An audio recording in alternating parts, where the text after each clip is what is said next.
Thank you for joining me again today on Coffee With. We're back at the Baer House Inn with Patricia Rickrode. Hello. And she and her husband Corey own this beautiful property. And we're back to learn some more about another gorgeous room. Yeah, we're going to talk about the ballroom today, or the big parlor, or the dining room, whatever you want to call it.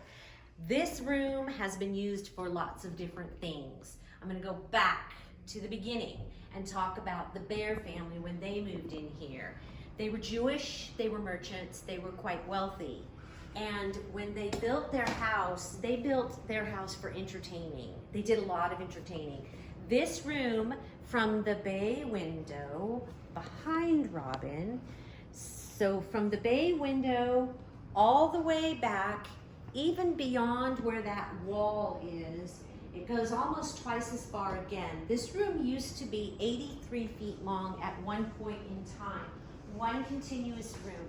It had 3 matching fireplaces and 5 matching chandeliers, not these are not the original gasoliers, all in one continuous room. This was the ballroom, and the Baer family did a lot of entertaining. They had lots of parties. They used to open up the doors, and there was a velvet curtain that hung there in the entryway, and they would open it all up, and there would be music, and there would be wonderful food and ladies in beautiful gowns. And they used this room exclusively for entertaining. They moved in here in 1870. They had 1 daughter when they moved in. 4 more children were born in the house, 3 daughters and a son. And the children mostly were relegated upstairs, but the family did a lot of entertaining here. When Mrs. Baer passed away in 1898, the party stopped, and it just was kind of a big open room. Mr. Baer passed away in 1924. The house was sold to a wonderful family by the name of the Williams family. Many of the Williams family are still in Vicksburg today. But the Williams family used this big, wonderful room as a playroom. Now, they were total opposite of the Baer family. They were not white-collar elite socialites. They were of the working class, blue-collar family, very well respected in the community. And this room was just a wonderful playroom for the 7 children that moved in here. 2 more were born in this house, lots of babies born in this house. And they played in here, and they had a wonderful time, and they've told us some wonderful memories. John Herman Williams, who was born in this house, has been back lots of times. He's still alive today. He loves coming home, and he tells us some wonderful stories, wonderful memories. And they told us that as the Williams family grew, became adults, the room was kind of divided down into some smaller little studio apartments, and they became sort of permanent residents for quite a few people that lived here. The whole house was sort of a boarding house at that time. These are not the original floors.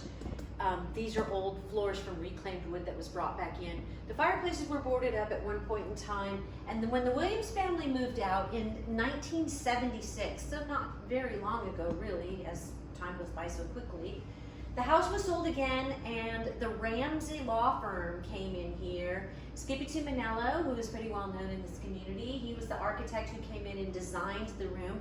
He put in a permanent wall there, put law offices everywhere, and bookshelves, just like those over there, went all the way around this entire room. The fireplaces were boarded up.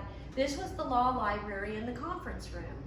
And that's when these floors were put in, and some kind of cool, not today really cool, don't do this, but I think it's still kind of cool that it's here. A lot of these little marks on the floor here that look like they might be burn marks, that's exactly what they are, because they allowed smoking in here, and the ash would fall off, or they would just stomp out their cigarettes on the floor. And it's disgusting today, but I think it's really sort of cool that it's here from there. Don't do that though, please. So the attorneys were here for, I don't know, maybe 20 years. And then Weber and Carolyn Brewer bought the home. Some of you may remember Weber and Carolyn Brewer. And they were kind of doing some work on a lot of houses here, restoration work on a lot of old houses in town. You talk to people and they say, oh yeah, Weber Brewer did the work. Wonderful, wonderful work he did, fabulous stuff. He came in, bought the home, started doing some restoration work, ripped out a lot of the bookshelves, rebuilt this fireplace here, using an old door that was once in the house as a mantle. That one was still covered with bookshelves, but he built this. And they had a lovely event center here. They did a lot of weddings here. They lived here as their home.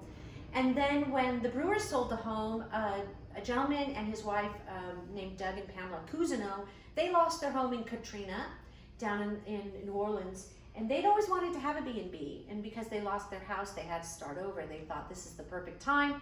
Came up here to Vicksburg, bought the house, started doing some work to make it more B&B-ish, putting in some more restrooms, that kind of thing. And they took over ownership and opened the B&B in 2005. And this room became much like you see it today. It was used for dining for the B&B guests and as a parlor, a gathering place. And then in 2014, these two crazy people from California came out here thinking, what a fun place to live. Vicksburg was so welcoming and inviting, and we sort of fell in love with the house. And our sale went through almost exactly a year ago, July 2015. We came in, continued some of the restoration back, took out a lot of the modern furniture that was in here, brought in this beautiful table, which is quite old, some more antique furniture, added the piano. Also built that fireplace to match this fireplace. So we took out the bookshelves that were there, and so now we have these two matching beautiful fireplaces in what used to be the original. Clarify one thing you said, your Yes. sale went through a year ago. It's actually been 5 years. That's what I meant. Yeah. That's exactly what I meant. Time flies, Patricia. Yes, a year, 5 years, whatever. I do think it's interesting to mention that there is some thought that there was a pink-ish marble on some of these fireplaces. That's what we were told. Yeah. The story that we were told was that it was floor to ceiling pink marble, which would make sense to me. I mean, the Baer family was quite wealthy. And there were 3 matching fireplaces and 5 matching chandeliers, all in this one great big beautiful ballroom.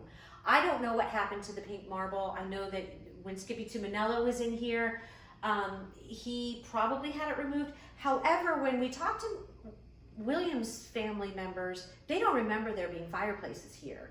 They remember them being boarded up at that time. So I don't know. Like I said, I've only been here for 1 year, 5 years, whatever, and I don't know. So anyway, at some point in time, I'm sure they were lovely. I wish I could find some pictures. I haven't spent a lot of time looking into that, but that was the story. But Mr. Brewer built this one, and it's just lovely, and I think it's so cool that it's an old door that used to be in the house that's repurposed and now back in the house. It's really neat.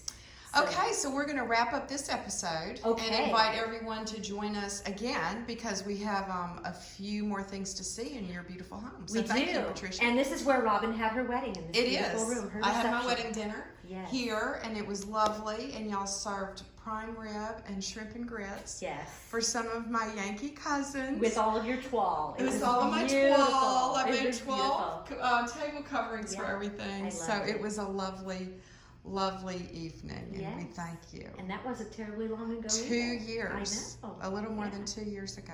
So, okay. Well, we'll see you next time. Hope y'all will come back. Okay.